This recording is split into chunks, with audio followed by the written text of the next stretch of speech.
Monsieur Martin Fourvan, vous avez déposé auprès de l'unité de recherche de philosophie des sciences sociales appliquées du FISA un travail en vue de l'obtention du doctorat PhD en philosophie. Votre travail est intitulé le passage de l'abstrait au concret dans la phénoménologie d'Edmund Husserl. Nous vous donnons une vingtaine de minutes pour parler du problème que vous voulez résoudre dans ce travail, de la méthode que vous avez utilisée et des conclusions auxquelles vous êtes parvenus. Monsieur le Président, honorable membre du jury, nous vous remercions de tout cœur de nous donner la parole ainsi que de l'intérêt que vous avez bien voulu porter à notre travail de recherche. Il porte sur le thème de le passage de l'abstrait au concret dans la phénoménologie d'Edmund Husserl. Son objectif est de mettre en lumière les invectives que l'histoire de la philosophie, et particulièrement la phénoménologie husserlienne, a dressées contre l'abstraction métaphysique à l'effet de démasquer la substitution du dogmatisme philosophique de la phénoménologie transcendantale husserlienne au dogmatisme scientifique du positivisme logique, de fanatisme qui, loin de favoriser la transversalité que l'on reconnaît en épistémologie, concourt paradoxalement à son écartèlement. Notre intervention portera sur 5 points essentiels. Premièrement, nous allons justifier le choix de notre sujet de recherche. Deuxièmement, nous mettrons au clair le problème philosophique que pose notre sujet afin de mieux l'étendre sur la problématique que nous avons élaborée. Troisièmement, nous vous indiquerons l'approche que nous avons utilisée pour résoudre le problème ainsi posé. Quatrièmement, nous vous présenterons les résultats que nous avons obtenus. Et cinquièmement, nous vous ferons l'économie des difficultés que nous avons rencontrées. En justification du choix du sujet de recherche. En faisant de sa philosophie un projet de passage de l'abstrait au concret, le philosophe allemand Edmund Husserl veut se faire l'écho de la vogue positiviste comtienne qui naquit au XIXe siècle et se radicalisa dès 1900. La vogue positiviste comtienne, n'est-ce pas? Qui commence à deux adjectifs, mais néanmoins, ce matin, c'est. Ne croyez pas que, comme c'est la fin de l'après-midi, on ne vous entend pas. Allez-y, s'il vous plaît.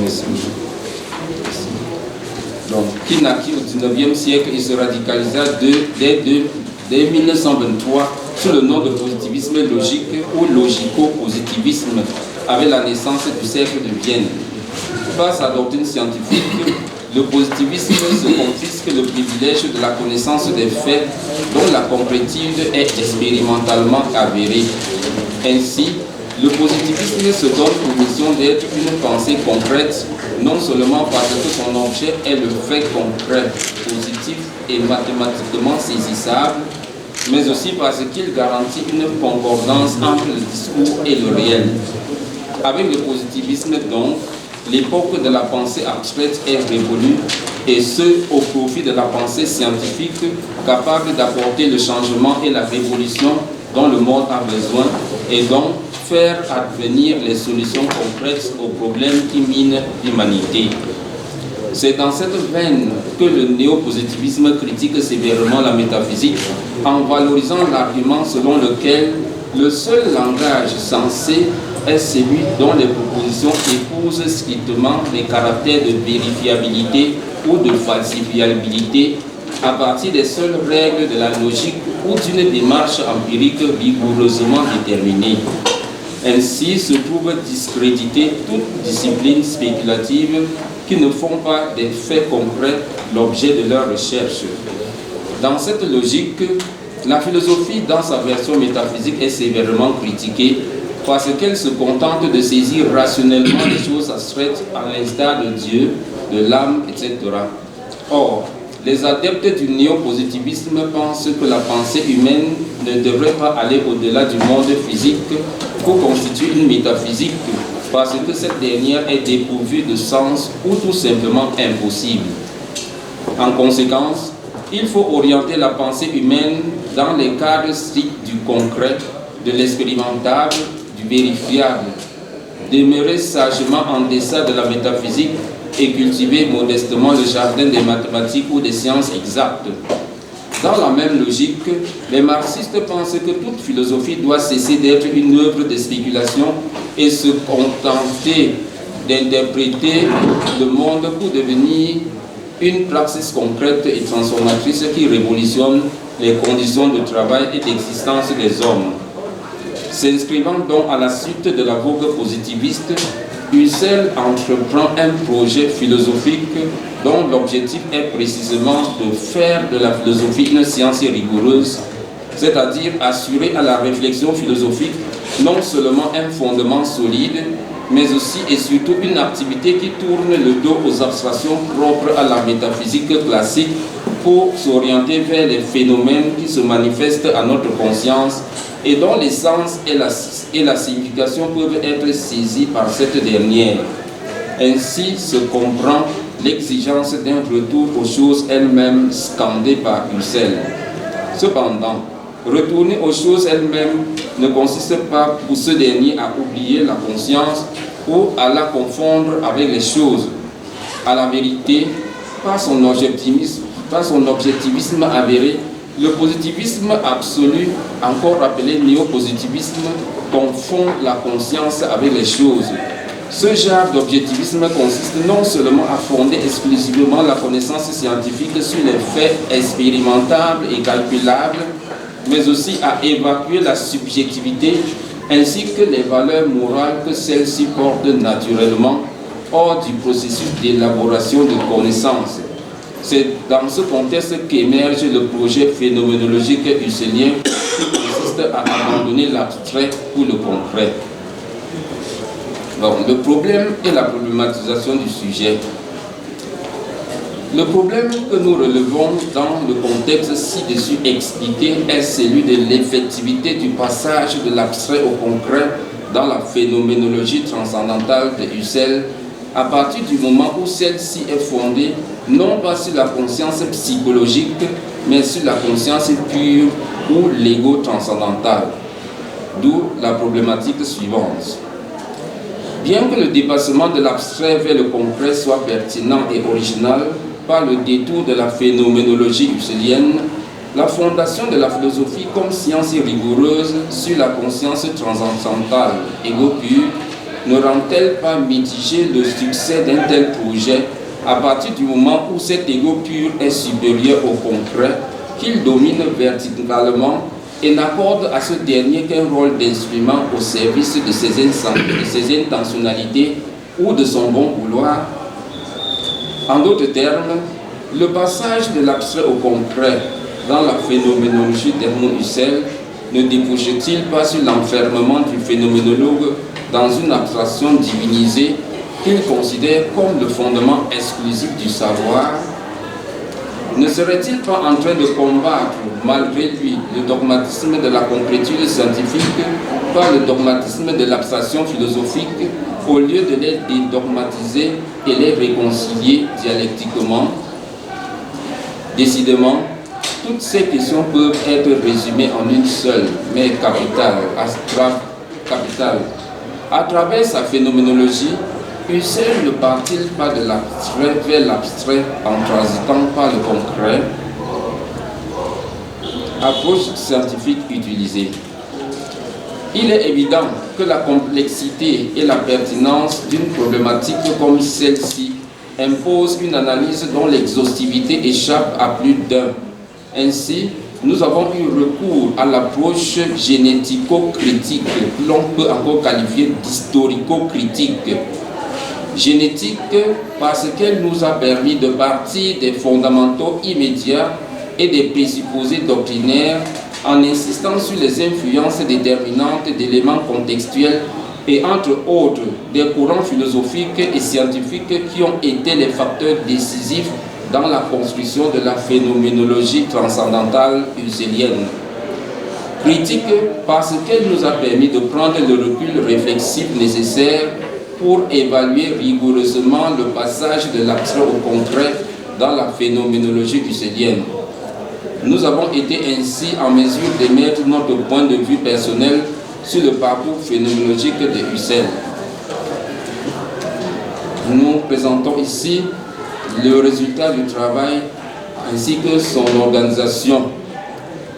Après avoir introduit notre travail, nous avons organisé le reste en 3 grandes parties relativement équilibrées.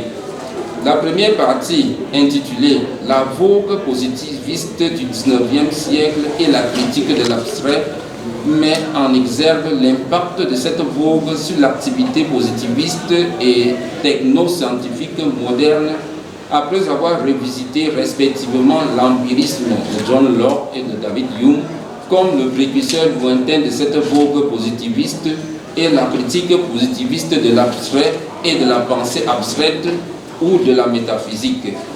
Sommairement, nous avons procédé dans cette partie par la mise en évidence d'une brève histoire de la critique de la métaphysique au bénéfice du concret et des savoirs pratiques, encouragés aussi bien par les empiristes, les positivistes et les néopositivistes que les cartésiens, les heideggeriens et les marxistes. Il s'est agi ainsi de remonter à l'origine de la pensée husserlienne, notamment l'empirisme, à l'effet d'en préciser l'ancrage spéculatif ainsi que l'enracinement contextuel qu'est le positivisme ambiant qui a caractérisé tout le XIXe siècle et qui trouve sa radicalisation dans le siècle de Vienne. Dans la deuxième partie, intitulée « La philosophie comme science rigoureuse », le passage husserlien de l'abstrait au concret, nous avons examiné les efforts déployés par Husserl pour passer de l'abstrait au concret et notamment pour mettre la phénoménologie à l'abri de l'abstrait et des spéculations creuses, en lui donnant un fondement solide et indubitable. Cette partie nous a permis d'analyser respectivement le retour aux choses elles-mêmes comme credo de la phénoménologie husserlienne, la critique husserlienne du positivisme scientifique et l'ego pur comme le fondement de toute connaissance rigoureuse chez Husserl. C'est à ce niveau qu'en montrant la nécessité pour la métaphysique ou pour la philosophie moderne de réorienter ses activités vers le concret, c'est-à-dire vers les faits ou les phénomènes qui se manifestent à la conscience, nous avons dénoncé en même temps la tendance positiviste à chosifier la conscience, à confondre le sujet avec l'objet de la conscience, à nier la subjectivité dans l'élaboration des connaissances scientifiques, à évacuer finalement les valeurs morales sans lesquelles la dignité humaine serait bafouée dans l'activité philosophique et celle techno-scientifique moderne.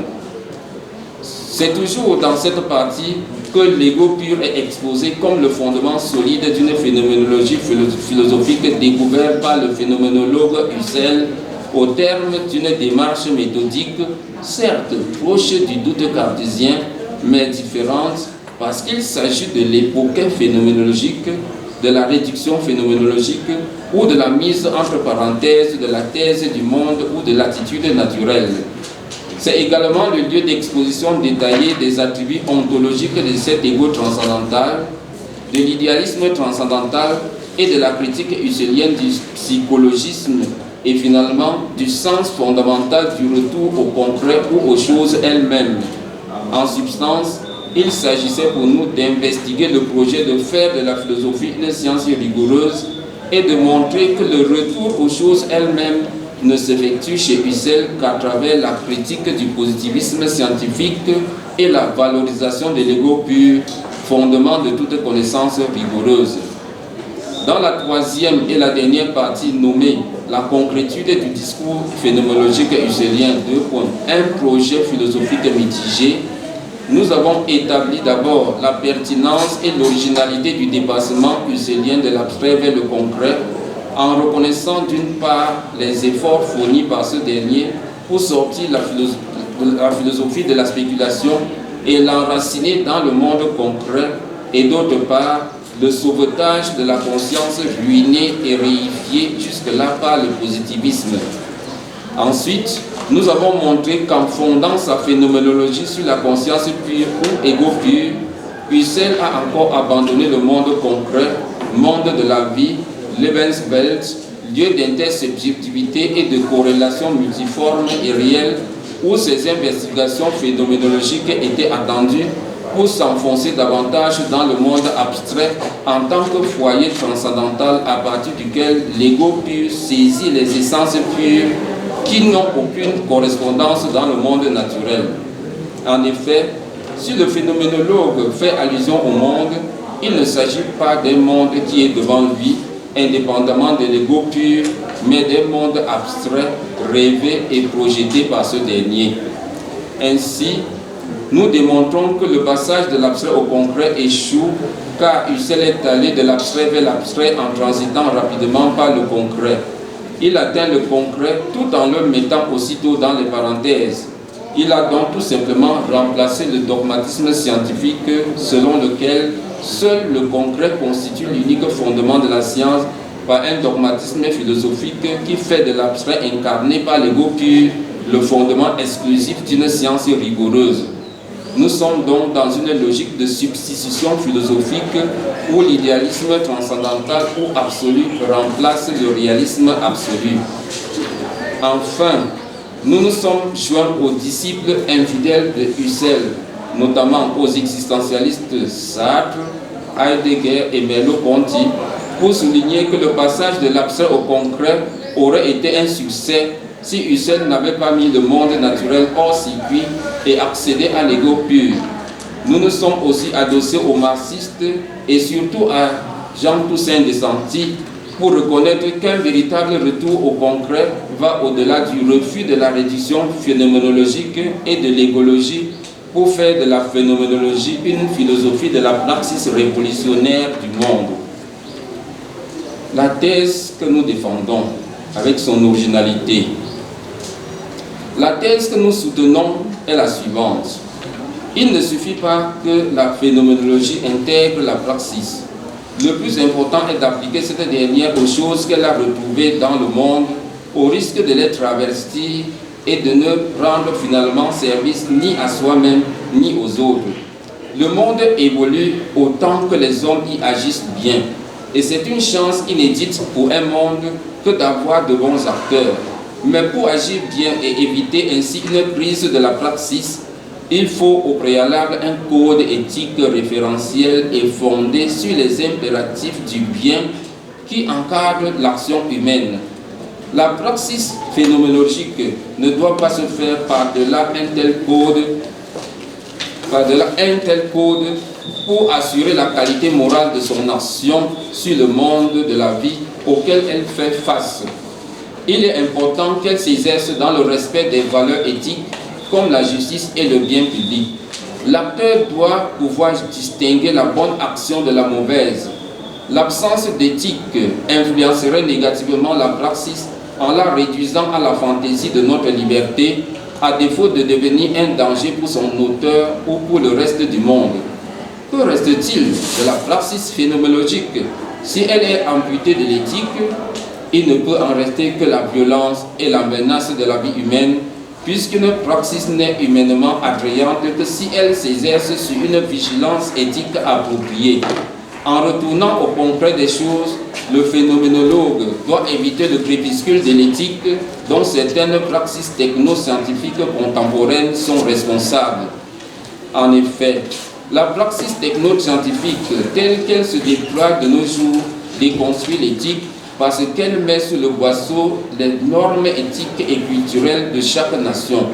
Nous l'avons souligné plus clairement dans notre récent article en ces termes, je cite, « Animé dans son rouleau compresseur par les impératifs d'efficience et de rentabilité économique, la praxis technoscientifique contemporaine se moque entièrement des discours moralisants qui attirent l'attention des acteurs sur les risques d'ensauvagement de l'espèce humaine et de l'écosystème. Cette praxis technoscientifisée constitue, dans bien de cas, une arme de domination que les capitalistes utilisent pour terroriser politiquement et économiquement les pauvres, si bien qu'entre eux et ceux-ci, il n'y a pas de rapport empreint d'éthique, il y a plutôt des relations commerciales assorties d'un dessèchement moral avéré. » Fin de citation. La praxis qui accueille la phénoménologie dans son passage au concret et aux choses elles-mêmes doit donc rendre à l'éthique toutes ses lettres de noblesse à l'effet de ne pas tomber, elle aussi, dans la logique amorale et immorale de la technoscience séculière. Elle ne doit pas être indifférente au poids des valeurs morales sans lesquelles son passage de l'abstrait au concret serait une aventure dangereuse et déshumanisante dans le monde.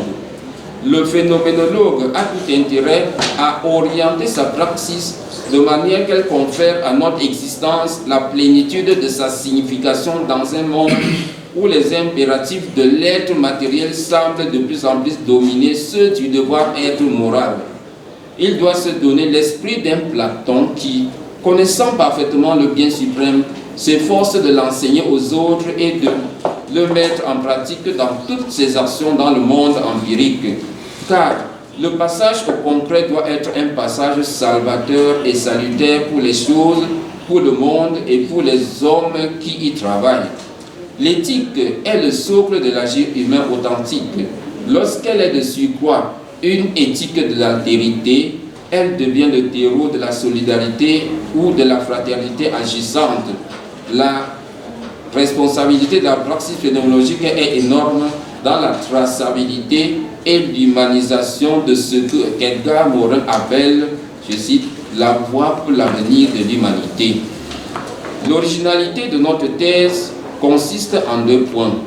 Évaluer le parcours de la phénoménologie husserlienne du retour aux choses elles-mêmes et donc au concret. Compléter les critiques existentialistes et marxistes par la nécessité de la mise en place d'une éthique de la praxis. Ainsi, le passage de la phénoménologie au concret sera effectif, opérationnel, contrôlé et humanisé. Quelques difficultés que nous avons rencontrées. Monsieur le Président, honorable membre du jury, permettez-nous d'avouer que ces années doctorales n'ont en aucune manière été un long fleuve tranquille. Les difficultés auxquelles nous avons fait face sont énormes et ne sauraient être évoquées dans l'exhaustivité. La première relève de la peine à conjuguer à la fois notre statut de prêtre chargé de paroisse et étudiant-chercheur. La deuxième s'inscrit dans la logique des images collées à ce statut. Entre autres, les prêtres ont de l'argent, l'Église a de l'argent. Et nous pouvons imaginer la suite. Il n'a pas besoin de soutien, bien au contraire. La troisième trouve son lieu d'expression dans les problèmes de documentation. Les bibliothèques de l'Alliance franco-camerounaise, du grand séminaire de Kouékon à Bafoussam, la bibliothèque centrale de l'université de Tchang et bien d'autres que nous avons consultés ne nous ont pas permis d'effectuer le travail que nous espérions. La difficulté de langue était aussi au rendez-vous quant à l'allemand auquel nous n'avons pas été initiés et qui a servi de vecteur d'origine de la pensée husserlienne. Monsieur le Président, honorable membre du jury, au moment où nous achevons cette présentation sommaire, rassurez-vous de notre élan dans la quête du savoir, car la recherche est un processus et non une fin.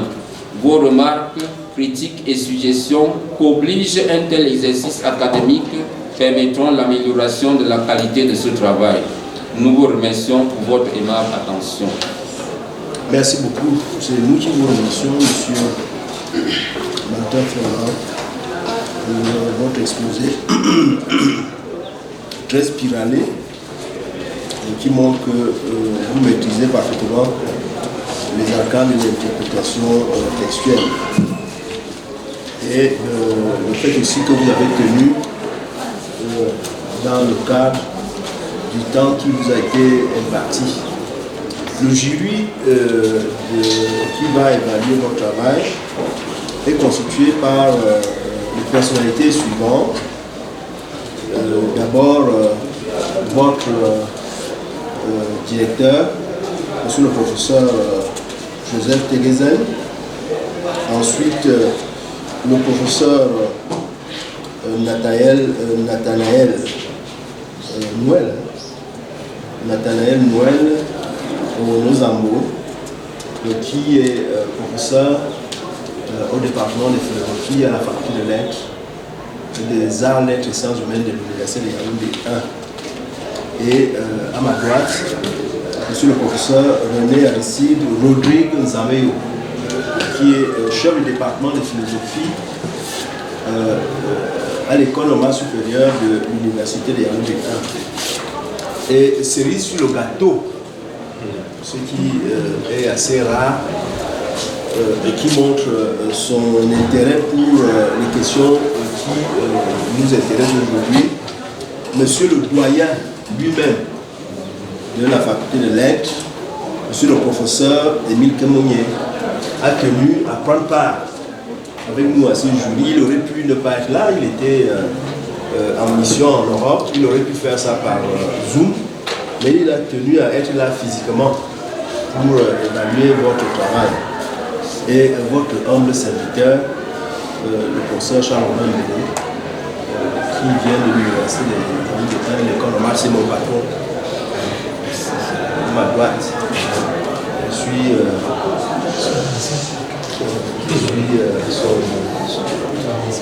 son sujet au département de philosophie à l'école normale supérieure. Donc on va procéder ainsi. Je vais d'abord donner la parole à monsieur le professeur Joseph Thérézem, que je remercie pour son invitation et le fait qu'il m'a associé à tous les travaux qu'il mène ici dans le domaine de la philosophie. Je lui en suis extrêmement reconnaissant pour cela. Ensuite, je vais passer la parole à monsieur le professeur Olo Zambo, ensuite à monsieur le professeur Zameyo, et enfin à monsieur le doyen. Et si cela s'avère nécessaire, comme moi aussi je suis membre de ce jury, je prendrai aussi la parole. Donc, monsieur le professeur, vous avez la parole pour nous dire les conditions dans lesquelles vous avez travaillé avec Martin Foma.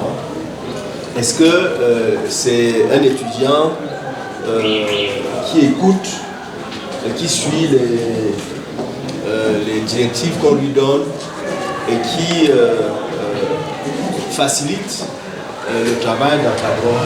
Chers collègues, je vous cède la parole. Merci, monsieur le président, de vous passer la parole.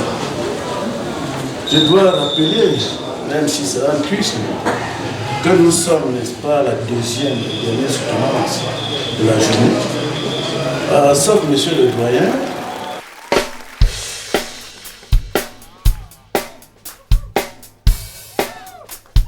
C'est un simple commentaire qui est parti de ceux qui est resté dans Bruxelles sans que vous ne fassiez objet d'une thèse de philosophie. Voilà ma question. Je pense que nous avons développé à partir des disciples infidèles de Husserl que le fait que Husserl avait mis de côté le véritable sujet impliqué dans la vie concrète pour créer un sujet transcendantal.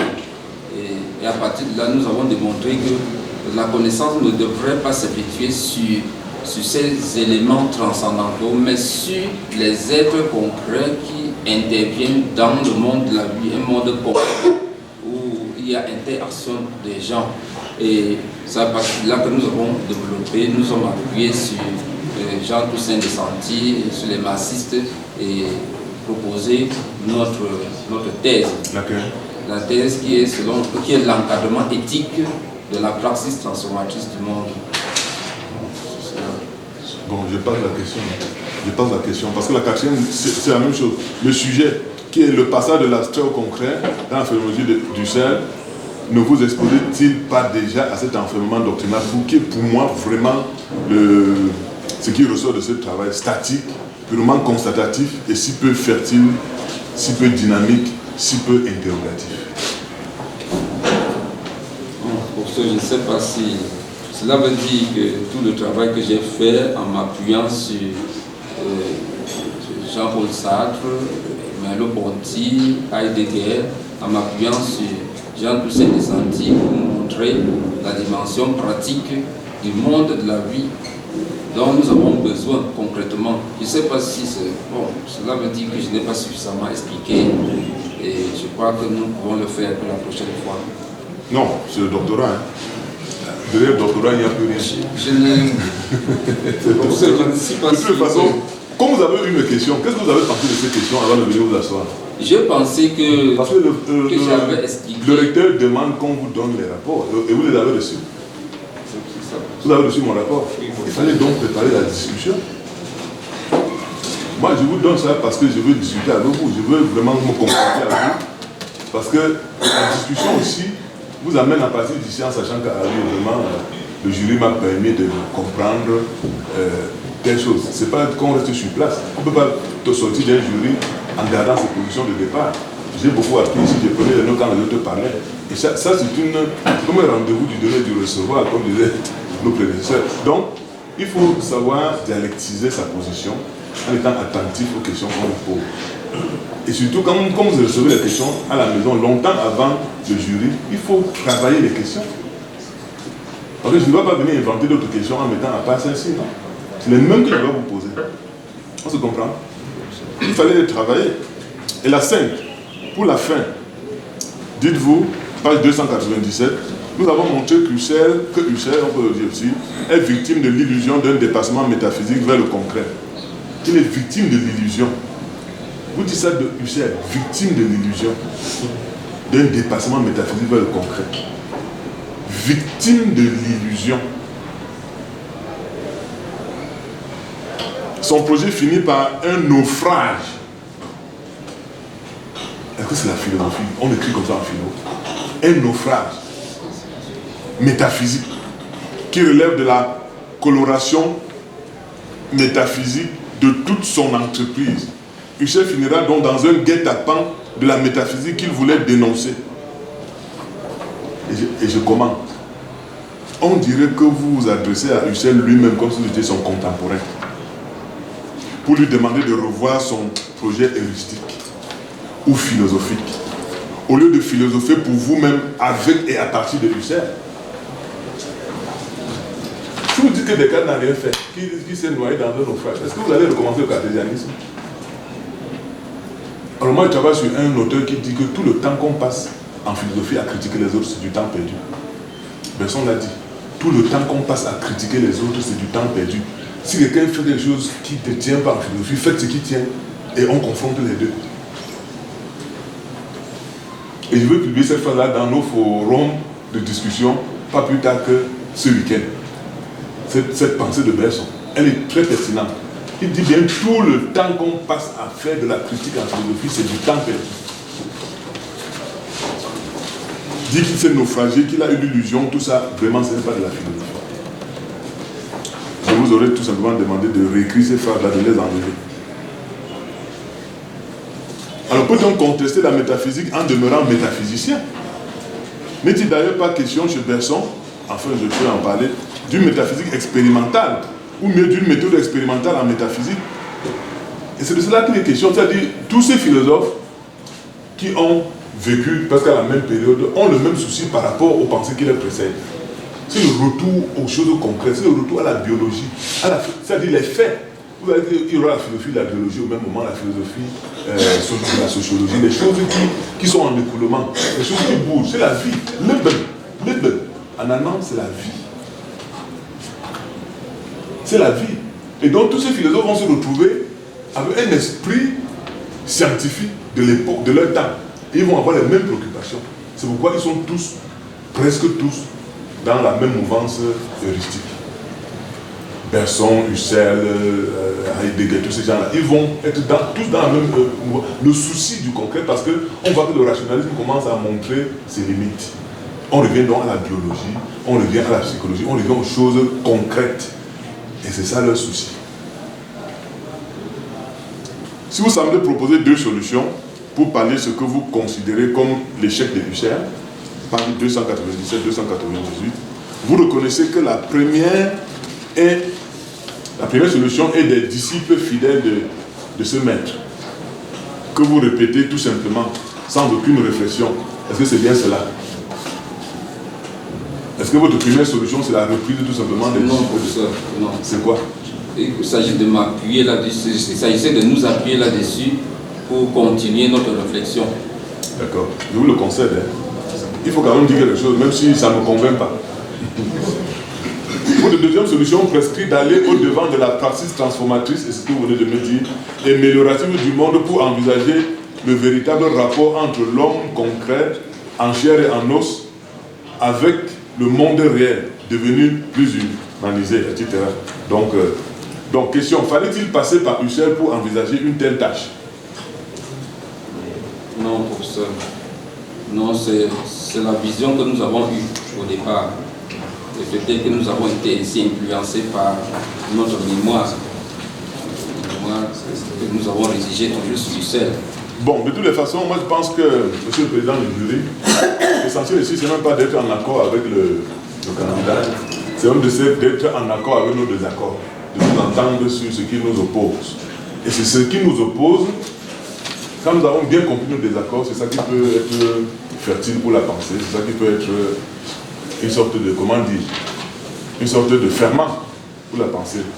Et votre thèse, je l'ai dit, je l'ai écrit, elle tient la route. Il faut tout simplement exploiter ces questions, exploiter tous ces débats. Si vous voulez continuer la recherche, la publication, le travail dans cette direction-là, ne prenez pas tout ce qu'on vous a dit ici pour de simples rôles que nous voulons jouer en jury de soutien.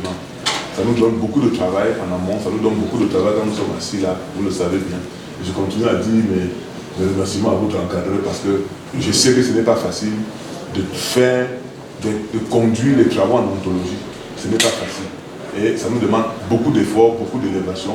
Mais je conseille encore qu'il faut dire aux étudiants d'aller rencontrer les collègues, de se connecter à l'extérieur si c'est nécessaire. Même si un collègue est en Côte d'Ivoire, il faut lui écrire. Parce que c'est le rôle des enseignants. On n'a pas de territoire. Quand l'étudiant me saisit du Gabon, je suis obligé de réagir. S'il me saisit du Bénin, je suis obligé de réagir. Je réagis dans le sens de l'améliorer, de le construire. Il s'agit donc, tout le travail que nous faisons, c'est pour l'humanité. Merci beaucoup, monsieur le président. Merci beaucoup, monsieur le président, pour votre intervention et le conseil utile que vous avez donné aux candidats, mais aussi aux enseignants que nous sommes. Je suis fondant membre de ce jury aussi. Je voudrais faire quelques observations et vous poser quelques questions. Je ne dis plus rien sur le fond du travail, puisque ce fond du travail a été déjà élaboré de long en large. La première observation générale que je peux faire, c'est que le travail de Martin Fongan est un travail important, car il étudie le premier moment des travaux d'un penseur important de la philosophie idéaliste moderne, après que celui-ci a puisé dans la philosophie de Platon, de Descartes, de Leibniz, de Kant, de Brentano, etc. L'empreinte ou l'influence de Husserl sont grandes dans la philosophie de Heidegger, dans l'existentialisme de Jean-Paul Sartre, de Merleau-Ponty, on voit son renouveau dans la philosophie de Jacques Derrida, de Paul Ricoeur, qui lui ont consacré des traductions. Et c'est important que chaque fois que vous avez une œuvre écrite dans une langue qui n'est pas le français, vous mettez le traducteur. C'est un moment important du savoir. Vous mettez le traducteur. Et vous mettez d'abord la date de publication, ensuite le traducteur. Nous pouvons constater que les archives Husserl au cœur de la recherche philosophique montrent l'importance de cet auteur. Bon, je voudrais insister sur sa trace dans la pensée africaine. On voit sa trace jusque dans la pensée africaine. Le doyen, comme on y a parlé tout à l'heure, là, je vais noter ça, je vais lire là, mais je vais d'abord commencer par le fait que M. Fongancy note un pas central le texte de Jean Foulou sur quelques difficultés de la phénoménologie de Husserl dans les méditations cartésiennes. C'est un texte qui a été publié dans les arts du colloque de philosophie de l'École normale supérieure à Yaoundé le 4 et 8 avril 1983. C'est un texte qui va de la page 49 à la page 60. Mais ce texte ne figure pas dans votre bibliographie. Il faut le mettre dans votre bibliographie. Deuxième chose, il faut dire ce que un flou retient de Husserl. Il faut d'autant plus le dire qu'il a rédigé toute une thèse sur Husserl avant de virer vers la sociologie, qui était une science, beaucoup de philosophes dans la sociologie.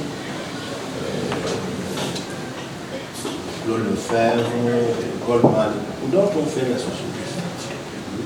Donc il faut nous dire qu'est-ce qu'il y a là-dedans, qu'est-ce qu'il retient de ça. Vous pouvez retrouver cette thèse. Qu'est-ce qu'il retient qu'est-ce qu'on retient de Husserl. Ensuite, il y a Fabien Eboussi-Boulaka, qui n'est pas cité dans votre travail. Or, il a fait un retour au corps et donc au concret à travers la question du prédiscursif à la suite de Merleau-Ponty. Donc, il faut creuser de ce côté-là aussi. Bon. Dans votre travail, il n'y a pas Untonji, qui est husserlien, qui a travaillé sur Husserl sous la direction de son disciple qui était Jacques Derrida. Celui-ci a dirigé son mémoire de diplôme d'études supérieures, on appelait ça DS à l'époque, sur la île, dans le tome 1 des idées directrices d'une phénoménologie du Husserl. La question de la île apparaissait à Derrida comme une question, une grande question, une interrogation non résolue de l'œuvre de Husserl. On trouve ces détails dans Paulin Untonji, dans un article qu'il a intitulé Jacques Derrida, l'Afrique, le colloque de Cotonou, c'est dans Critique, qui porte sur la philosophie en Afrique. C'est un texte de 2011. Or, monsieur Fongan, vous en parlez dans votre travail, il faut nous dire ce qu'il en est. Bon, ensuite, Marcien Théoin a critiqué l'idéalisme outrancier de Husserl dans un texte de Zen ou Le Chemin en 89. C'est des questions qu'il faut éviter. Il ne faut pas oublier le rapport ancien à la phénoménologie avec Frantz Fanon dans Peau noire, masque blanc. Et Fanon s'appuie sur les œuvres de Jean-Paul Sartre et surtout de Merleau-Ponty pour examiner l'expérience vécue. La question de la Lebenswelt, du noir, et du noir colonisé. Donc c'est des suggestions, hein, pour faire une petite recherche, quoi. Bon. Alors, je voudrais quand même vous poser quelques questions et je voudrais que vous les clarifiez. Vous parlez de philosophie transcendantale à propos de Husserl. Bon. Qu'est-ce que le transcendantal du point de vue de Husserl? Bon, est-ce qu'on peut dire, quand vous le faites, est-ce qu'on peut dire que le sujet transcendantal, distinct du sujet empirique, est vraiment le sujet dans sa fonction constitutive? Qu'est-ce que le sujet dans sa fonction constitutive? De ce point de vue, l'idéalisme transcendantal peut-il être libéré du solipsisme? Qu'est-ce que l'idéalisme transcendantal? Alors, on aurait pu penser que quand vous parlez de l'idéalisme transcendantal, vous évoquiez Fichte ou Schelling. Schelling a écrit tout un ouvrage sur le système de l'idéalisme transcendantal. Vous ne les mentionnez pas, c'est dans votre travail, il faut les mentionner. Je crois que c'est important de le dire. Bon, alors, une autre question, la deuxième, celle-là avec quelques 2 ou 3 mots. Que pensez-vous, avec le recul de l'histoire, de la critique de la métaphysique par le positivisme, le néo-positivisme, le positivisme logique et la philosophie analytique? ils ont critiqué le positivisme, la métaphysique. Où en sont-ils aujourd'hui? Parce que le positivisme, la philosophie analytique font maintenant de la métaphysique. Ils sont revenus à la métaphysique. Ils font plus seulement l'analyse. Donc c'est... Il faut voir cela. Alors, à la page 162 de votre travail, vous parlez du monde de la vie, la Lebenswelt. Donc, moi je ne suis pas... Je ne connais pas l'allemand, mais je suis le mot français. Le monde de la vie, selon Husserl. Bon, est-ce que Husserl a tenu pendant tout son parcours à la philosophie comme science lumineuse? C'est la question de la chronologie. Donc, il faut voir cette question-là. Parce que ça, le monde de la vie, la Lebenswelt, c'est un aspect de la dernière philosophie de Husserl. Bon, alors, vous dites qu'il faut réconcilier réalisme et idéalisme. Comment on peut les réconcilier? Comment on peut les réconcilier? Bon, est-ce que vous pouvez répondre à la question de savoir qu'est-ce que le transcendantal? Je peux essayer d'apporter des éléments pour ça. Le transcendantal, chez Husserl, c'est ce qui relève, ce qui est le produit de la méthode phénoménologique, surtout de la phénoménologie transcendantale, qui est passée par les étapes de l'époque, de la réduction et puis de la constitution. Donc, le transcendantal, c'est ce qui a déjà réussi à traverser ces différentes étapes de la méthodologie husserlienne qui est la phénoménologie. C'est cela le transcendantal, différent du transcendant. Voilà. Moi je vous conseillerais, en lien avec ce que dit le doyen, qu'il faut vous rapprocher du professeur Nzameo. Parce que lui, il a fait sa thèse sur Kant. Sur Kant. Et il travaille sur Fichte maintenant. Et donc, c'est important parce que le transcendantal, dans la critique de la raison pure, quand on parle d'esthétique transcendantale, de dialectique transcendantale, mais c'est des termes qu'il reprend de la métaphysique du Moyen-Âge, du transcendantaux. Le transcendantaux, c'est-à-dire le bon, le juste, et ainsi de suite. Bon. Qui sont plus ou moins coupés du monde concret. Donc il faut voir cette évolution-là. Il faut voir cette évolution-là. Et je crois qu'une des meilleures façons d'entrer dans ce qu'on appelle la philosophie transcendantale, c'est de lire le système de l'identité transcendantale de Schelling. Qu'est-ce que Schelling nous dit? Schelling nous dit que quand on parle d'idéalisme transcendantal, c'est le fait que notre rapport au monde est d'abord que nous voulons connaître le monde lui-même. Nous voulons connaître le monde lui-même. Et donc, à un moment donné, la connaissance du monde nous permet d'agir. Mais en ce qui concerne le développement de la métaphysique, Kant a constaté que, alors que les autres sciences, dans leur ambition de connaître le monde, aboutissaient à des résultats concrets. Ça aboutit à des résultats concrets. On sait que les mathématiques aboutissent à ceci, la physique aboutit à cela, ainsi de suite, ainsi de suite. Eh bien, en ce qui concerne la métaphysique, on n'aboutit à rien. Et Kant se dit, avant de vouloir connaître le monde, avant de vouloir savoir ce que le monde est, eh bien, préoccupons-nous de savoir comment fonctionne notre esprit. Parce que quand nous aurons su comment fonctionne notre esprit, à ce moment-là, nous commencerons à savoir comment l'utiliser pour connaître le monde.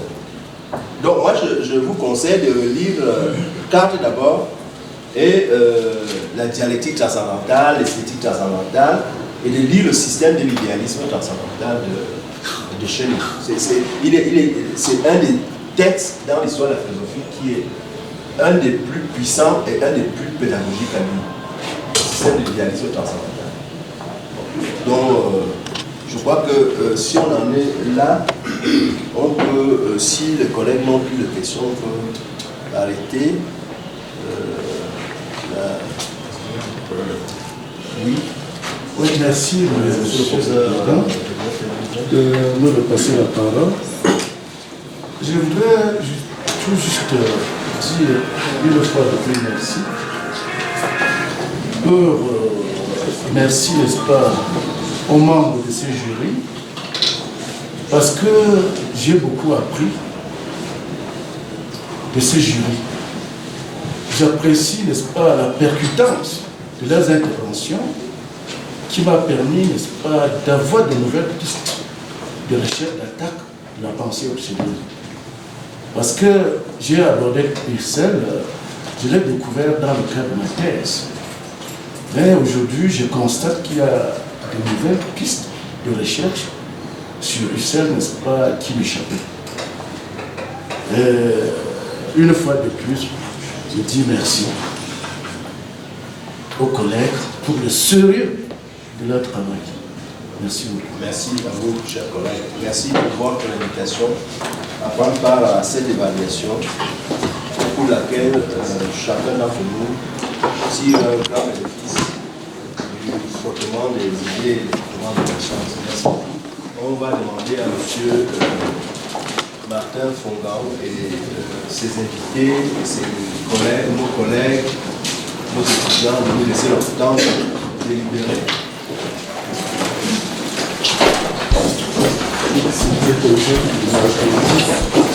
Ça va.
D'abord la bénie, retrouver la sang, la bénie.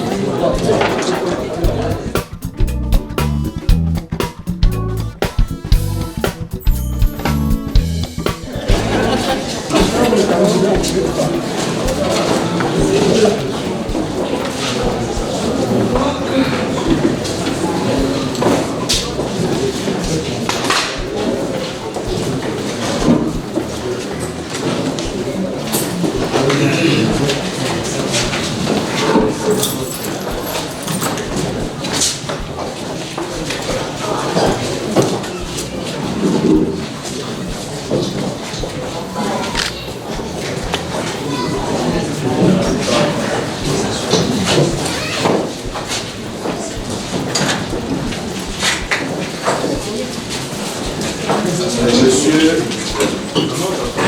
Martin Fongan, vous avez déposé auprès de l'unité de recherche de philosophie des sciences sociales appliquées IFISA de l'université de Chang un travail en vue de l'obtention du doctorat PhD en philosophie intitulé le passage de l'abstrait au concret dans la phénoménologie d'Edmond Husserl. Le jury vous a lu, avant que ce jury se tienne, a évalué votre travail, l'a expertisé et il a échangé longuement avec vous, ça dure depuis de longues minutes, des heures, et dit que votre travail a été accepté par l'Académie parce qu'il s'agit d'un très bon travail sur un sujet d'une grande portée philosophique, le monde de la vie selon Husserl. Et pour cela, il vous donne la mention très honorable.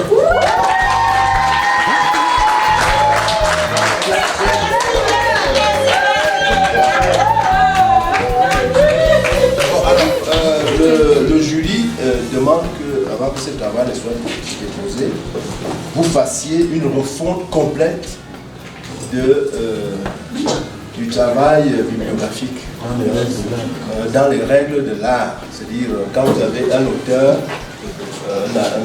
allemand, vous citez la date de publication de l'œuvre et vous dites qui a traduit l'œuvre et où elle a été traduite. Il faut faire ça systématiquement. Merci beaucoup. Il faut aussi faire le travail sur la monographie. Félicitations à vous. Merci professeur, merci Laurent. Merci. Monsieur le doyen. Merci. Merci.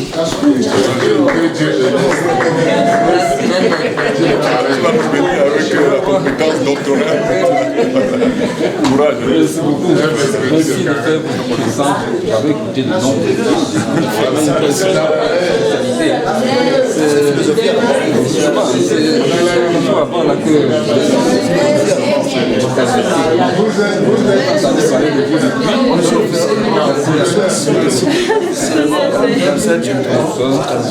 on doit ça au candidat. On ne l'a pas fait pour Non.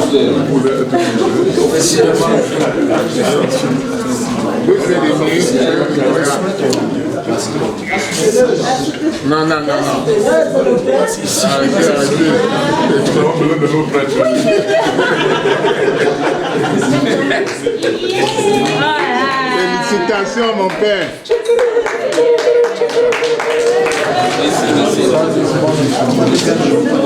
Merci encore. Merci.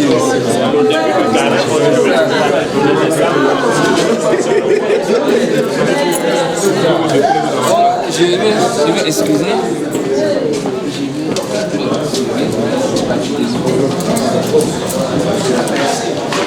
Voilà, de balle. ça va.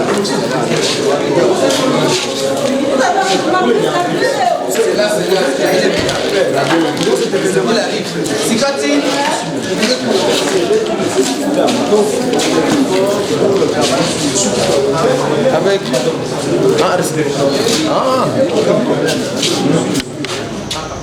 le sentiment qui m'habite est celui de la satisfaction, de la fierté. Il y a un peu de surprise en même temps, surprise agréable parce que je ne m'y attendais pas beaucoup. C'est le fruit conjugué de beaucoup de personnes qui m'ont entouré, qui m'ont soutenu de près et de loin, à qui je voudrais dire un vibrant merci. Merci en premier lieu à ce Dieu qui a bien voulu m'inspirer par son esprit pour que je parvienne à l'accomplissement de ce que nous vivons aujourd'hui. Divine amour, je trouve en toi la joie, mon âme qui s'ouvre à toi. Par l'institution de Tchad, qu'il a été rejeté depuis son inscription en première de licence comme docteur.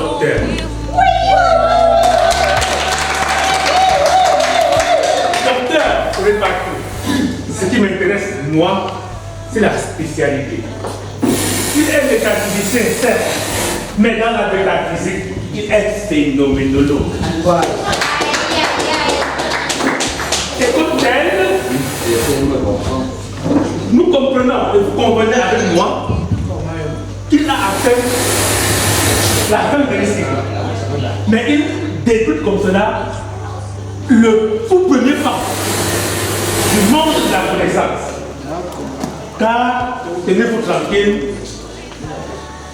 n'est pas docteur, c'est le qui a une titre. Mais un docteur, c'est qui produit. Un docteur, c'est le qui enseigne. Un docteur, c'est le qui conçoit. Et la conception en soi n'est que le fruit de la pensée même, de l'accord, le fruit de la recherche. Ça veut dire qu'il vient de faire son entrée triomphale dans le domaine de la recherche. Nous nous souhaitons le meilleur. Nous nous souhaitons beaucoup de succès. Mais nous nous souhaitons aussi beaucoup de production. Parce que ça, monopoliser la parole, je ne peux que dire félicitations au Père. Oui. De la part des chrétiens et de je dis félicitations. Merci. Vraiment merci. Merci beaucoup, Père, du courage. Merci. Merci. Bonsoir. Je vous remercie pour l'assistance. Et surtout, je voudrais accorder un grand honneur à notre Père, notre curé, notre prêtre, l'abbé Martin, qui en ce jour, nous allons, à partir d'aujourd'hui, l'appeler Docteur Font.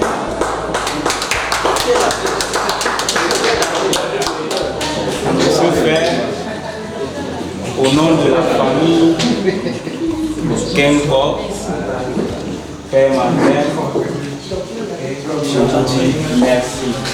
C'est une occasion en or. Donc, Père, merci et félicitations. Merci.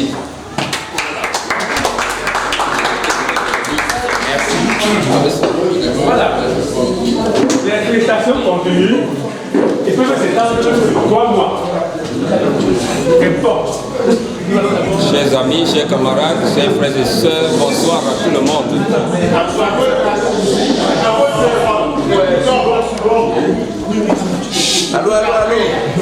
C'est un honneur pour moi de me tenir debout et prendre encore la parole. Avant tout, pour vous dire toute ma reconnaissance pour votre présence active, une présence qui a su me ragaillardir et me donner assez de tonus spirituel pour que nous abordions ce que vous avez vécu tout à l'heure. Je suis tout heureux d'être au milieu de vous et de partager ce qui va se faire là avec vous. Je prie que Dieu, qui sait faire toutes choses bonnes, soit aux côtés de chacun, afin que toute la vie de chacun réussisse. C'est tout mon souhait et c'est toute ma prière. Je ne peux pas ne pas le dire. J'aurais attendu que celui-ci qui m'a précédé, cette table de prise de parole, qu'il ne rappelle pas seulement mon père, notre curé, qu'il dise en même temps notre fils. Parce qu'en fait, c'est lui, notre père.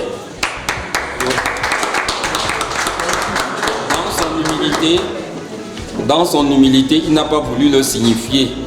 Parce qu'il n'a jamais voulu se considérer comme mon père.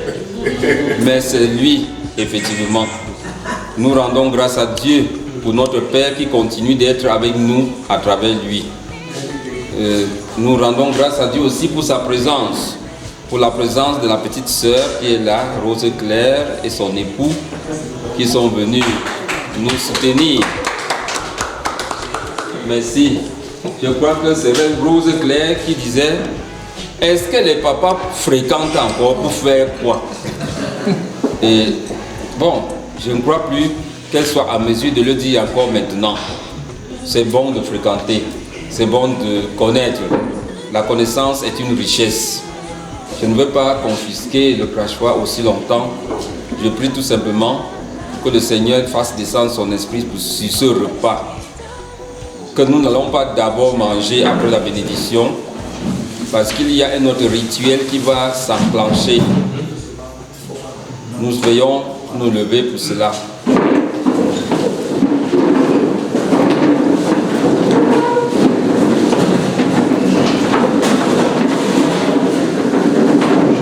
Notre secours est dans le nom du Seigneur et au nom du Père et du Fils et du Saint-Esprit. Amen. Seigneur, étends ta main puissante sur ce repas.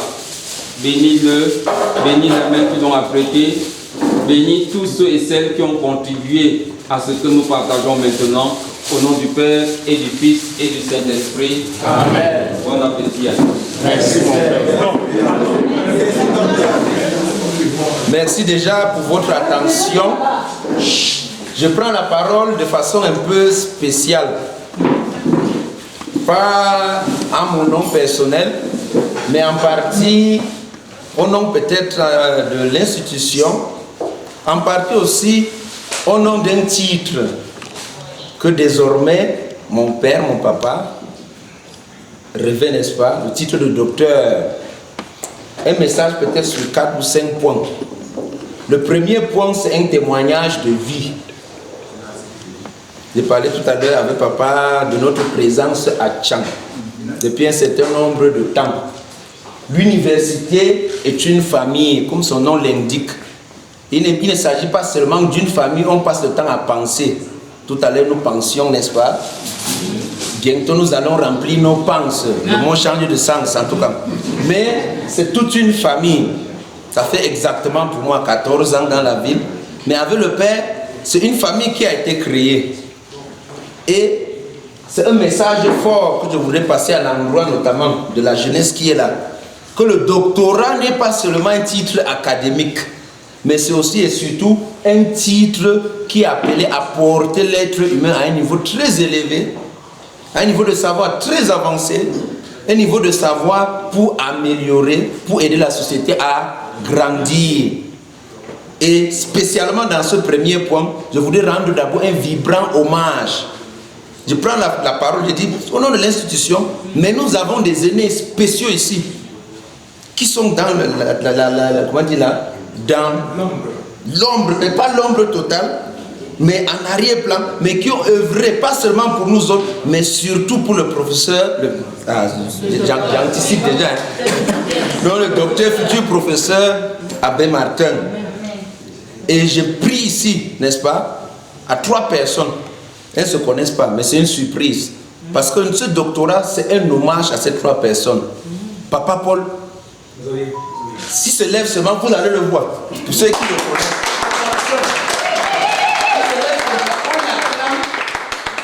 Parce que c'est lui qui a accueilli presque nous tous ici, à la faculté des lettres.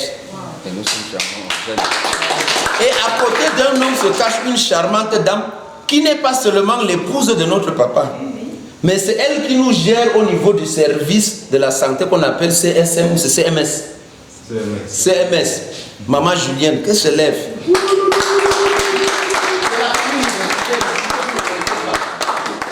Je les connais. Voilà. Et j'ai fini par une maman qui n'est pas seulement universitaire, mais qui nous accueille aujourd'hui à plus d'un titre. Au niveau de la fac, elle nous a accueillis, encadrés comme maman, en nous donnant régulièrement l'argent de baigner. On se comprend déjà, elle se connaît. Et c'est son domicile qui nous accueille aujourd'hui. Maman Angé Momo.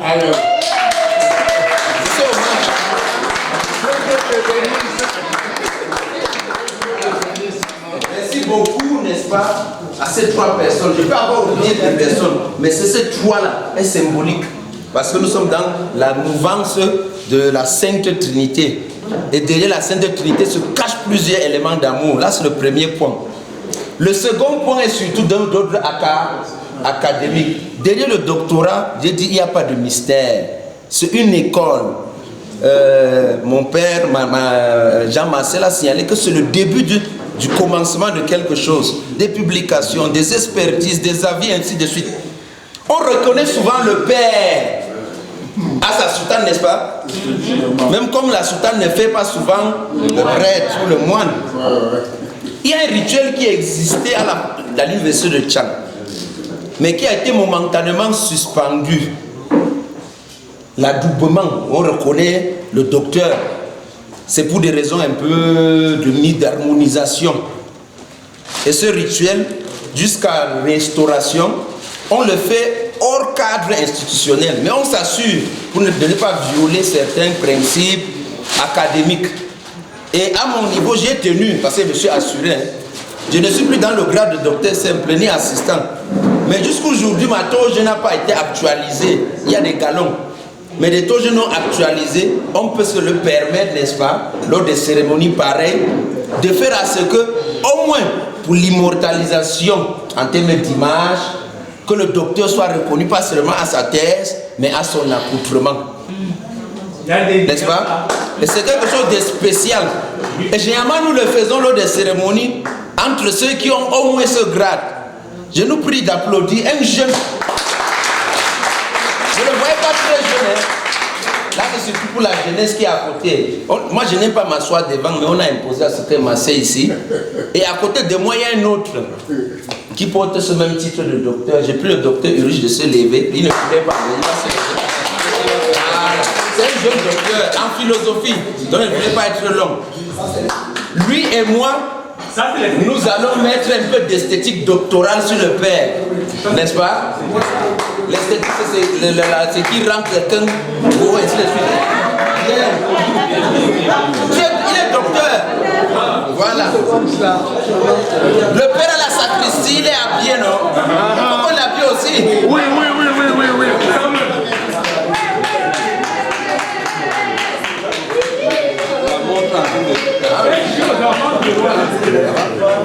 Voilà qui ressemble quand même au docteur.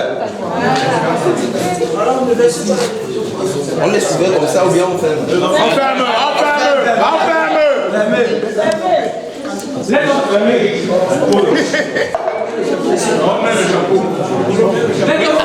Mais pour le chapeau, c'est tout un rite. Mais là, il va lui-même mettre le chapeau. On met le chapeau.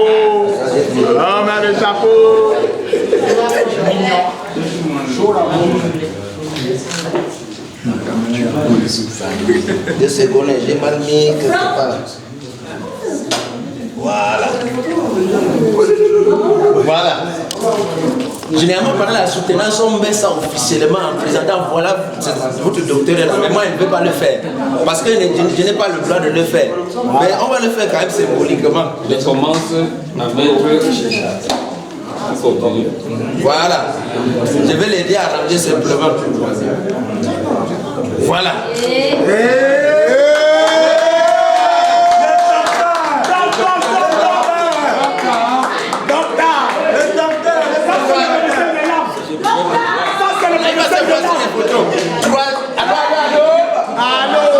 Voilà, avant mon mot de fin, de remerciement. S'il vous plaît. Allô. Donc avant mon mot de fin de remerciement, nous allons un peu faire comme dans l'armée. Comme nous ne sommes pas nombreux, nous ne sommes que 2 docteurs ici, généralement, nous nous permettons, si nous sommes 100, nous lavons le docteur. Sans honte, sans pitié. Oui. Oui. Mais nous allons commencer, n'est-ce pas?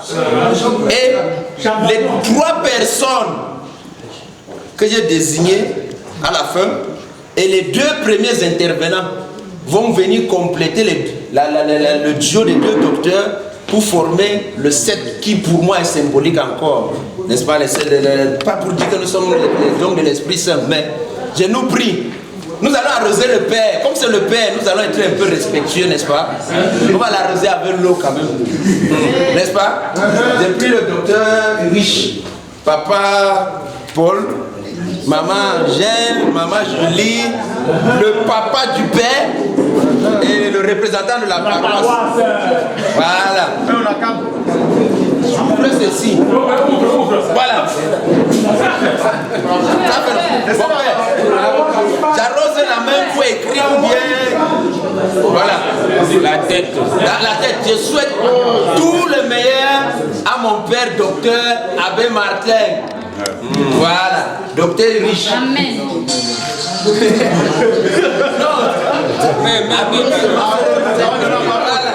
Non, il n'a pas parlé. Voilà. Il n'a pas on peut même verser sur la face. Ça, c'est la docteur.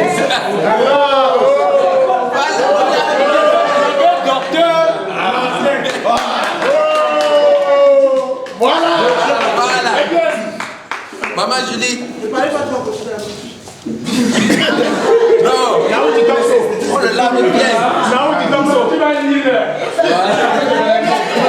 La main qu'on est bien versée. Oui, c'est la main. Voilà. Ça, c'est la paroisse. C'est la veste. Ça, c'est la paroisse. La paroisse qu'on est bien lavée. Ça, c'est la paroisse. Il verse pour toute la paroisse. C'est le baptême. Il nous baptise la paroisse. C'est pour toute la paroisse. Voilà. Voilà, maman verse tout le reste ça. Oui, maman Angèle. Merci, maman Angèle. On suit maman Angèle. Merci, maman, merci. Mais si tu n'avais pas existé, Dieu devait te créer. Ça n'a pas été facile. Voilà. Il n'a pas eu du temps. Quand ma mère dit ça, moi, elle comprend. Il n'a pas eu du temps.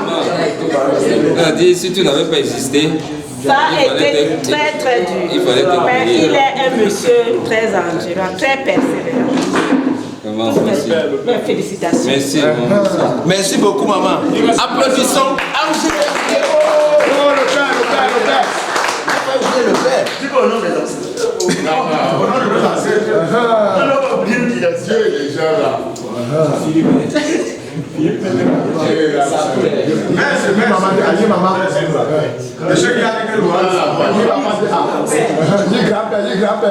Voilà. Merci beaucoup. Applaudissons pour ces personnes-là qui ont été triées dans le boulet. Et merci pour votre attention. Le père garde sa position, le protocole suit le reste. Merci encore. Ah ouais, comment? Merci donc là. Je veux manger avec ça. Oui, oui. Voilà.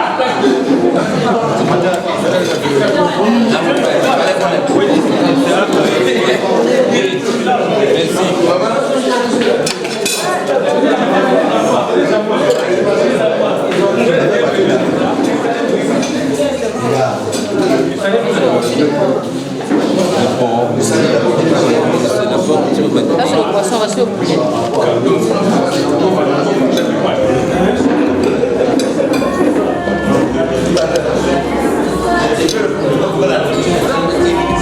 Non, Adjacho.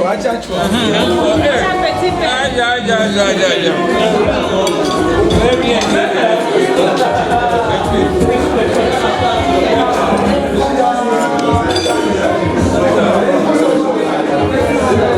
Il est devant vous, non, pas ça.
Vraiment. Vous pouvez constater l'élégance. Faut pas laisser la région. Parce que c'est un moment assez important, imminent et parlant. Voilà. Bon, je vais quand même dire un petit mot. J'ai connu Dr Martin comme l'abbé Martin, le curé de Mbanga